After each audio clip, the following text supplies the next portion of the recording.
Everyone, আজকের এই অত্যন্ত গুরুত্বপূর্ণ প্রেস কনফারেন্সের সম্মানিত সভাপতি সুজনের সম্পাদক ডক্টর বদিউল আলম মজুমদার, মঞ্চে উপবিষ্ট বিশিষ্ট আমাদের প্রায় সবার রাজনীতি বিষয়ের শিক্ষক অধ্যাপক দিনারা চৌধুরী, আমার প্রিয় বন্ধু ফাহিম মাসুর, এবং ব্যাংকিং সেক্টরে ঋণের পরিমাণ এই মুহূর্তে 18 লক্ষ 18,20,000 কোটি টাকা।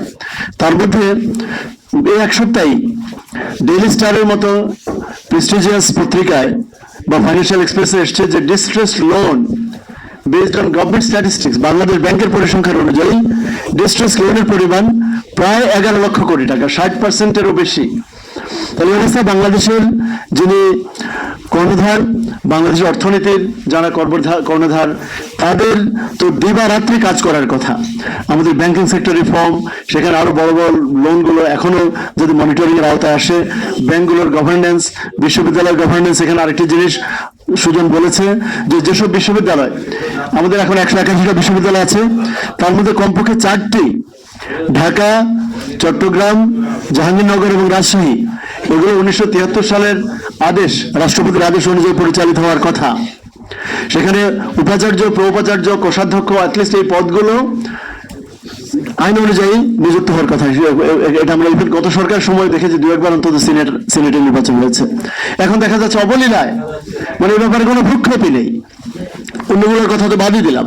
তাহলে এইভাবে যে আইনের ব্যর্থ হচ্ছে, কথায় কথায় আপনি বড় বড় জায়গায় নিয়োগ, এবং কোনোটা খালি যে ইনসান ভাই বলেছেন যে মানবাধিকার। তো আমরা মনে হয় যে আপনাদের ধৈর্য যদি ঘটাতে চাই না, যে জুলাই সনদের ব্যাপারে সরকারের দ্বিধাদ্বন্দ্ব এবং এক ধরনের অবজ্ঞা, অস্বীকার করা, যেটা আপনার এই প্রেজেন্টেশনে ওরা সুজন বলেছে যে জুলাই সনদ বা জুলাইয়ের 36 দিনের আত্মত্যাগ, এটা আমাদের প্রায় সবার জন্য, 2-1 ফ্যাসিবাদের বেনিফিশিয়ারি ছাড়া প্রায় সবার জন্য এটা একটা আশীর্বাদ।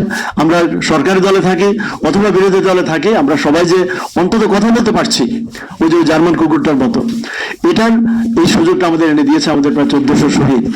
সো তাদের প্রতি তাদের আত্মত্যাগের কথা, এটা 209টি আসনে জয়ী হওয়া, 209টি আসন বা ইভেন 299টি আসন জয়ী হলেও আপনার মূল ভিত্তি কিন্তু ওই 36 দিনের আত্মত্যাগ। সো তাদের